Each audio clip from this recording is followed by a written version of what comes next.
Heroin. Excuse me. My allergies are really bad, so excuse me. And like I'm on medicine that kind of has me drowsy. After realizing the video I just made, it's a video I'd never made before. I didn't want to sound ungrateful.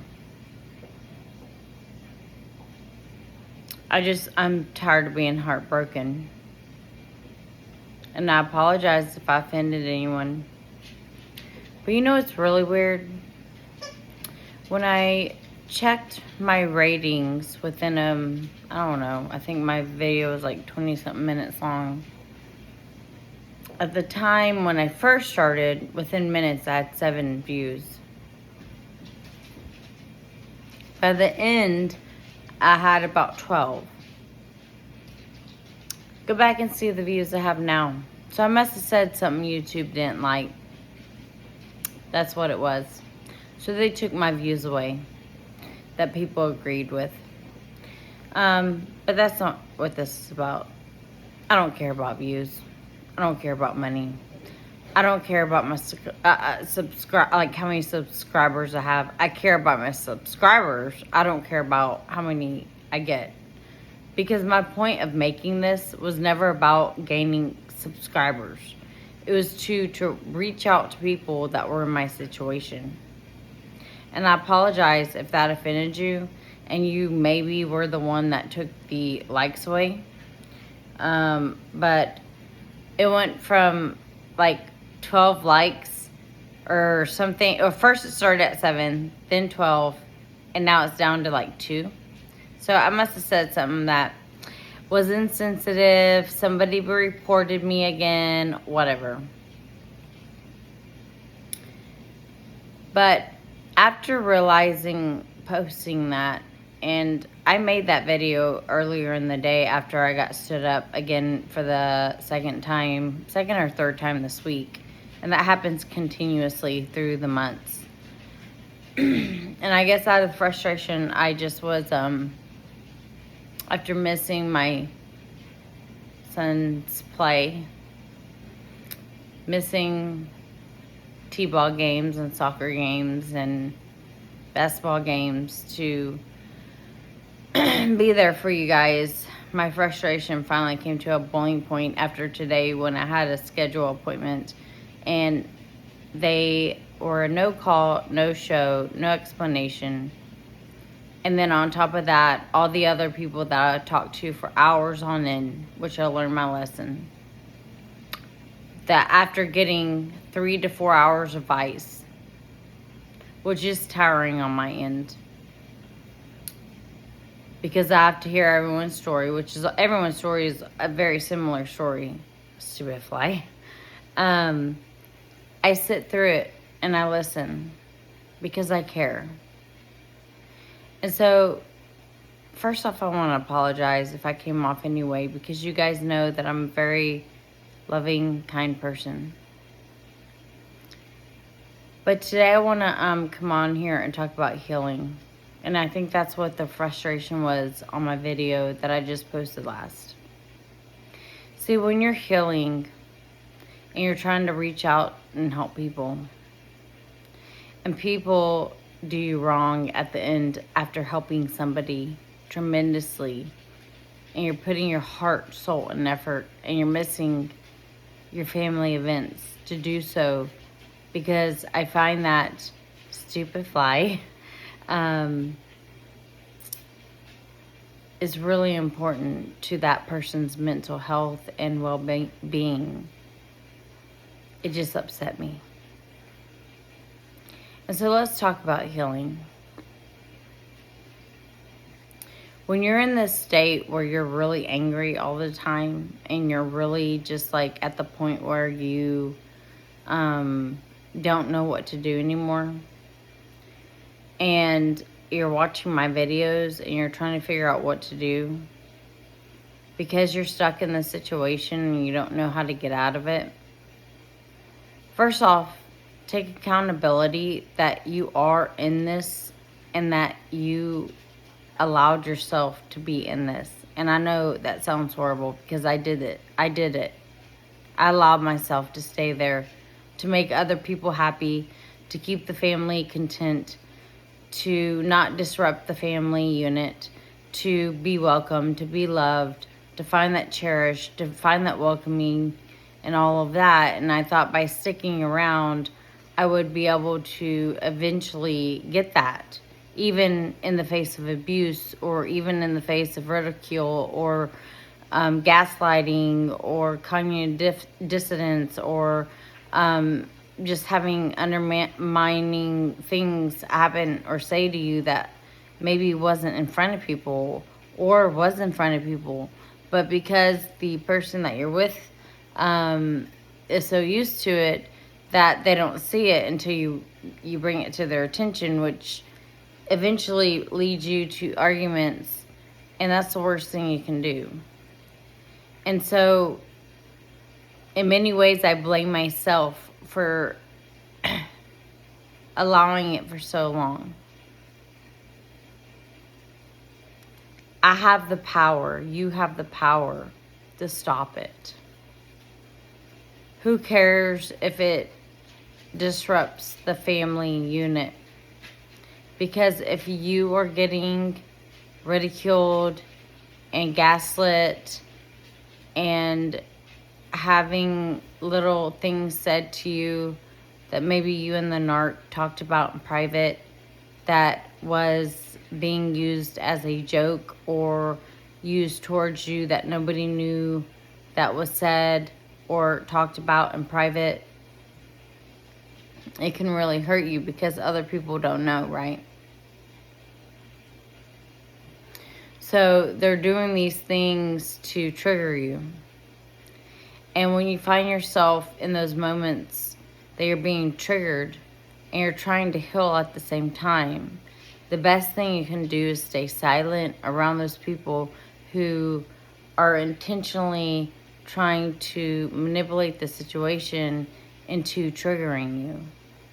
And so what I can tell you is when you are in this situation where you see what is going on, even if your partner doesn't, it's time for you to leave. Even if that means if you have to go to your in-laws, taking separate cars, doing things that can get you out of the situation pronto. And like I said in my last videos, I used to take my husband's car keys and act like I needed to go to the car for something, and I would just sit there. And over time, he would realize, well, where's Natalie? And he'd come out to the car and he'd ask, hey, where are you? And I'd say, hey, I'm ready to go. If not, you know my old saying, I'm about to deck your mom in the face. We need to leave. Because on numerous occasions,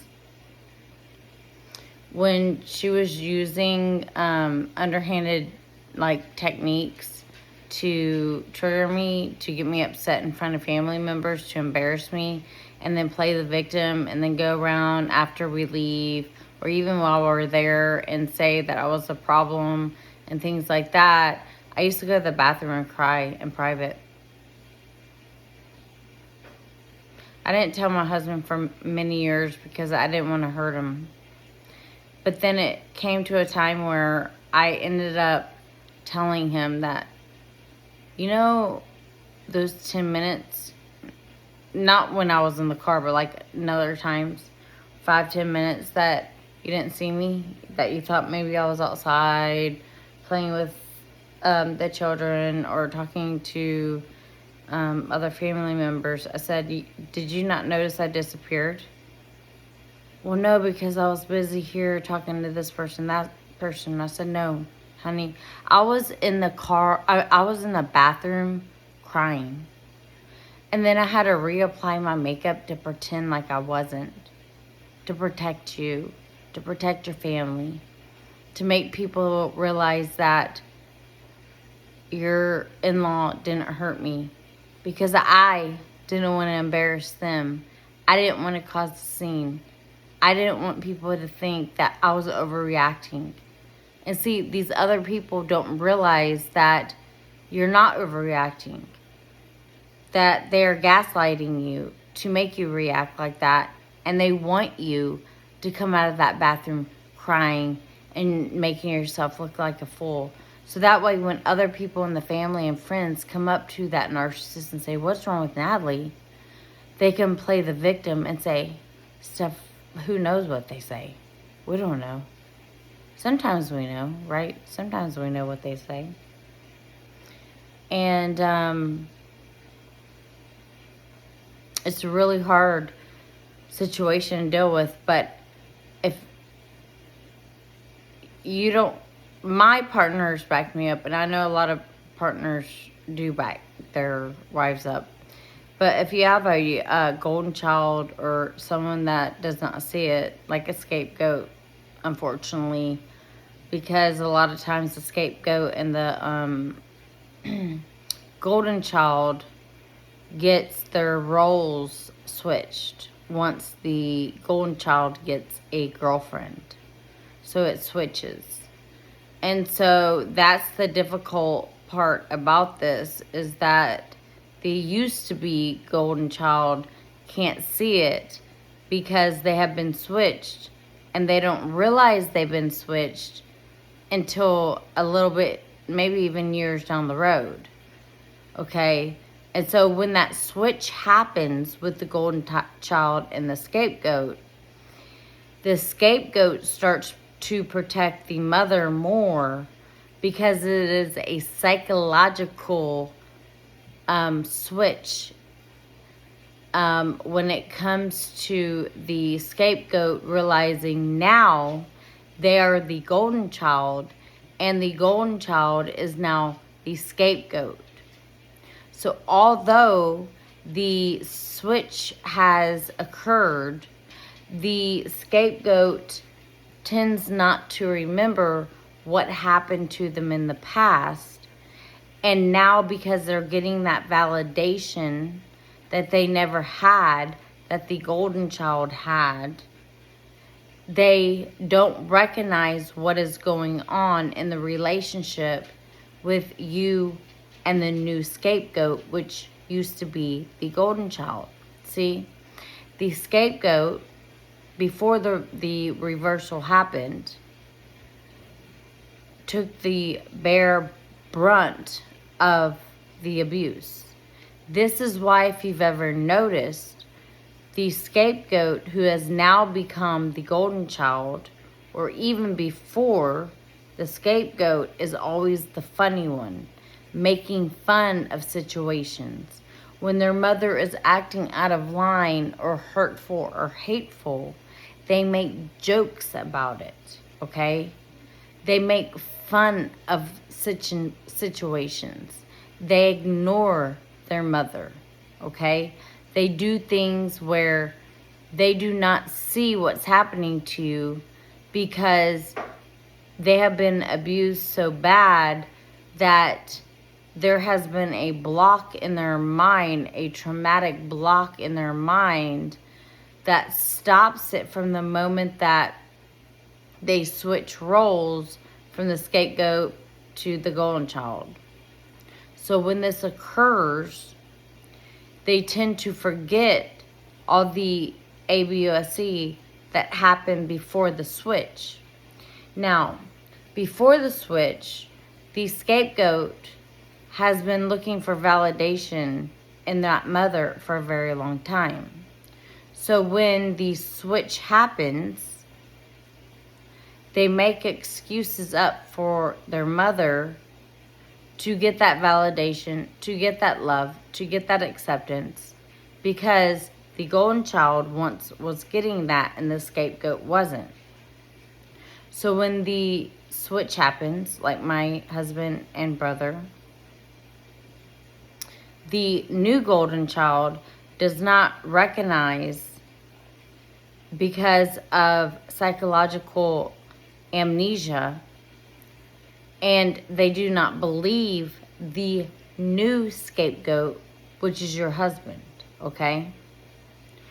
And so when you are in this situation where this switch has happened, right, the best thing you can do is stay still, silent, quiet.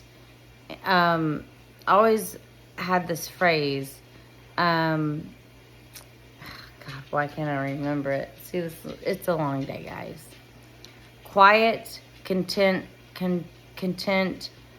and courteous, I think it was, or something. You guys, the ones that have been following me, you know what I'm talking about. And so the best thing you can do is stay silent, okay? You need to leave that situation as soon as possible when you see that she is gaslighting you, that she's using cognitive dissonance on you, when she is doing underhanded things to you, when she is mirroring you, because she starts to mirror you. And I've had videos on this where I've talked about it. I think it's a few videos down where she mirrors you, because the reason why she does that, because she's trying to convince her son that if she can become you and blame you for being her, that she convince her child that he doesn't need you, because she has now taken on your traits and mirrored you, and that all her son needs is her, because she found out, because, you know, they're like psychopaths, they found out your qualities of who you are as a person, and your kindness and your generosity and the things you do in life.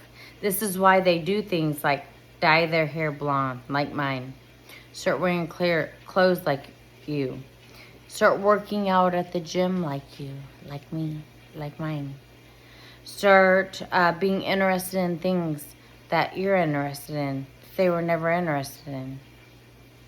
Okay? So you have to watch out for these signs. And when you start seeing these signs, you know that you are in danger. You need to be away from these people as much as possible. These people are trying to take on your identity and then have their identity reflect back on you, since they're marrying you, so they can go around and say to everybody that you're them and they are you. When the truth is, when they met you, they started to, like a psychopath, observe who you are and what your personality is. See, they don't have a soul, right? Because they don't have a soul, they figure out who you are a lot quicker. People with souls don't do that. They accept the soul you have, and they either love your soul or dislike your soul. A good person will always like a good soul, and a bad person will always like an evil soul.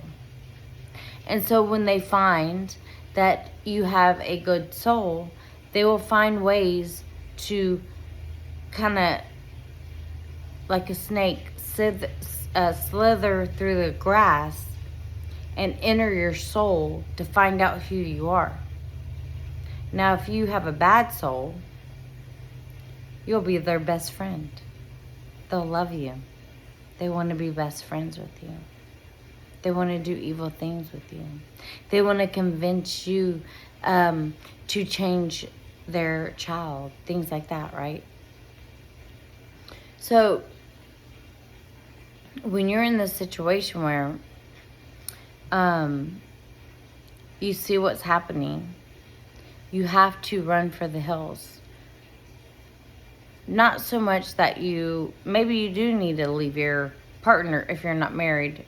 And even if you're married, unfortunately, if you don't have children, even with children,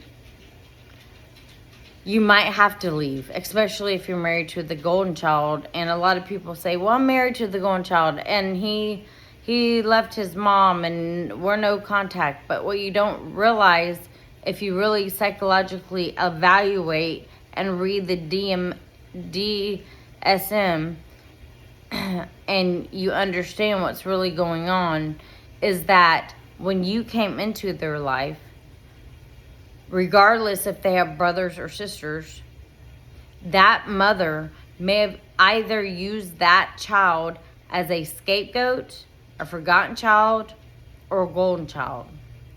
So let's say you entered into the life of this person that is a single sibling. At one time, maybe they were the scapegoat to blame the mother's mistakes, okay?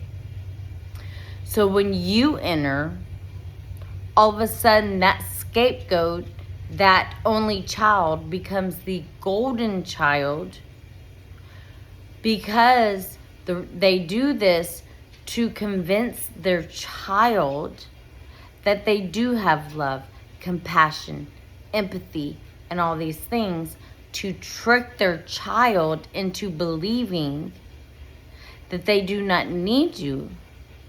This is why they take on traits of you to mirror you, to show their son that they can be you and that you are them, and that they talk back and they bash you about it because they're really bashing themselves, to make their son break up with you.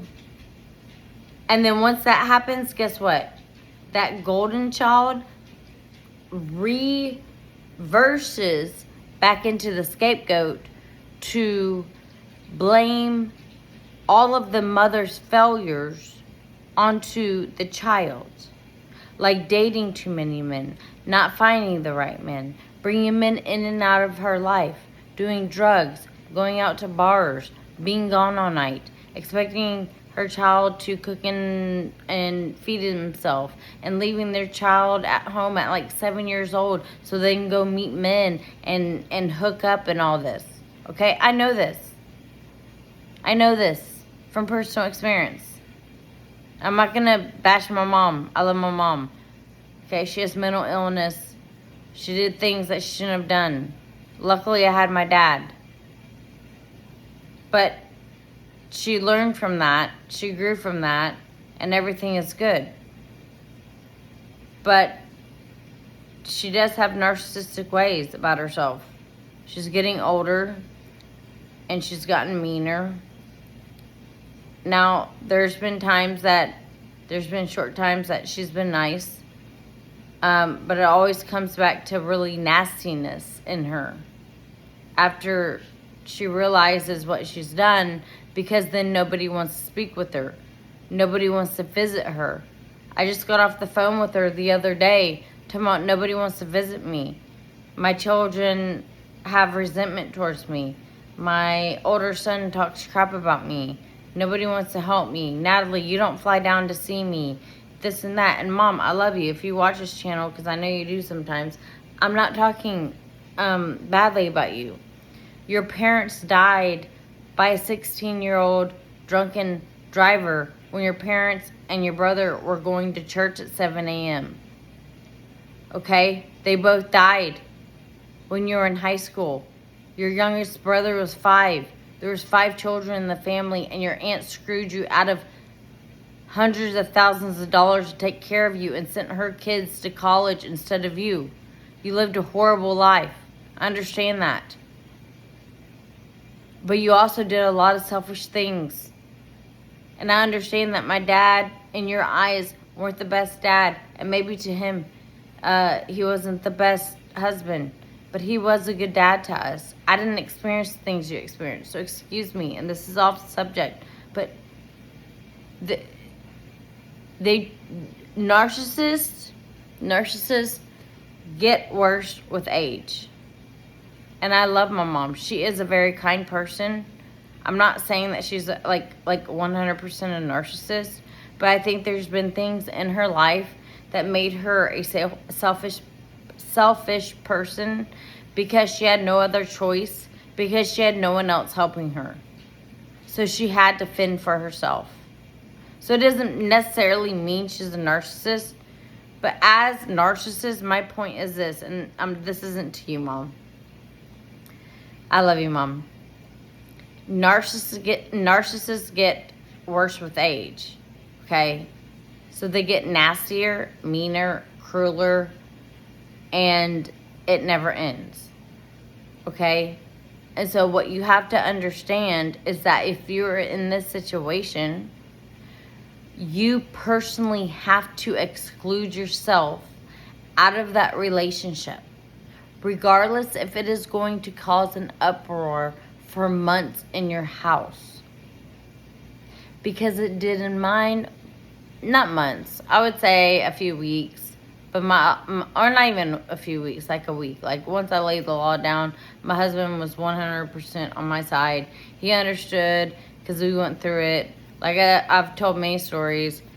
His mom had a PI follow me for months. We lived in cockroached,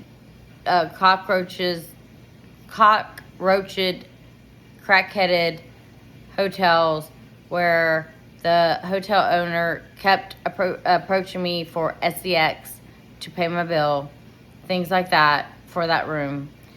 And we had to escape to his parents' house, or apartment. Like they had a house in Austin, but where his dad got him a job, and I snuck up there because they said, she can't be with you, or so I'm not going to give you this job. This during 2008. I've already told this story. He had to sneak out of his parents' house to live in a, I think at the time it was like $39 a night hotel. Okay, there's prostitutes, drug dealers, pimps, you wouldn't even believe it, okay? We lived there for a few months before I started back up my handicap business. My husband was working for his dad, which tried to get him threatened, yelled at him in front of everybody, calling me a nobody and nothing in front of all the employees, saying he's going to get him fired. He hadn't had a job in 3 months because the stock market crashed, and even with degrees, we could not get jobs. And I allowed him to move away. And the 2 days before I was supposed to move up there, he called me on speakerphone with his brother in, I think it was Thailand, and his mom and dad on the phone, broke up with me. And that day, I found a rope in my godmom's garage, and it almost happened. Almost in my life, because my dad had just died. Mom had just left me with her ex-husband, brought a truck up to the house, loaded her shit while I was standing there, and left me in a house with basically a complete stranger. Even though he was my stepdad, I did not know him. He didn't like me. I didn't like him. He was okay, dude. But just left. And thank God for my godmom, because she came and got me. With my 2 dogs and one being pregnant. And days later, I get a call from all his family saying it was either me or him, or his family. And he chose his family. And I almost ended it that day. And I blocked his number. And I've never screamed as much as I screamed that day. Because my whole car was packed and I had a pregnant dog that was about to give birth any day. And my godmother was going to take me to a women's shelter within days. And God bless her. Jared called her and finally got in contact with her. And she gave me $2,000 to get up there. While my pregnant dog, was throwing up all over the car and everything. But I got up there. When I got stuck in a tornado and I had to get to a hotel so I didn't get blown away in a freaking tornado. I'm from Texas. We don't have tornadoes. I've never seen one in my life. I was scared to freaking death. I literally saw the tornado. It was so scary, right? It was I don't know. But I drove up there and then we got stalked and it was just a whole mess. But anyway, when you're dealing with narcissistic in-laws, they will do stuff like this. And this is 30 minutes long. I just wanted to come back on here because I thought that message that I sent, I don't know if it was greedy. I'm struggling. But I just feel like when I'm spending hours, and like I always say, my life coaching is no longer hourly. I did it 2 years for free. 2 years during the pandemic for free. And I understand under this new administration, I hope you vote right on November 5th, because this can't go on anymore. And they can't. I work at the middle school, and they are changing genders, names, and all this stuff and hiding it from the parents. And they're asking, children, well, I have to email your parent. I have to call your parent. What pronouns and names should I call you? And of course, it's always the government name. And they're letting children change into the other sex outfits and all that stuff. Like, just like a bunch of bull crap. And anyways, that's off subject, but like, I don't even know where I was going with this, but the thing is that when you are in the face of wrong, and you know you're in the face of wrong, and our country is going down the hill, and we're seeing it firsthand, I'm spending close to $2,000 a month on groceries. My mortgage went up because of tax rate. And the reason they gave that is because they don't have enough money to feed the people that are coming into this country illegally. Now, I am for legal immigration, don't get me wrong. I'm not trying to get political, because I never do. My husband's an immigrant, okay? His dad is from Slovakia. He lived on dirt floors. He went through all that war. And every time you go to Slovakia, they still have the Nazi speakers on the roads. Where instead of, they have the news now and they play music, instead of having the propaganda shout at them all day, they have music and news now. But it's real. Like, we're getting there. You know what I mean? Like, and I don't want that. I don't want that for my child. My child will not be going to my middle school. He's going to a private school. And I know this is off subject, but it's not. When you see harm happening in your life to you and your children and your husband, you don't stand for it. You fight for it. And you do everything in your power to make sure that the things you want in life, the righteousness of life, the morality of life, is held up to the most respect. And if it's not your situation with your in-laws, then you know that you need to do something about it, regardless if it upsets other people and you lose family and friends. That's my message. Sorry about my rant earlier.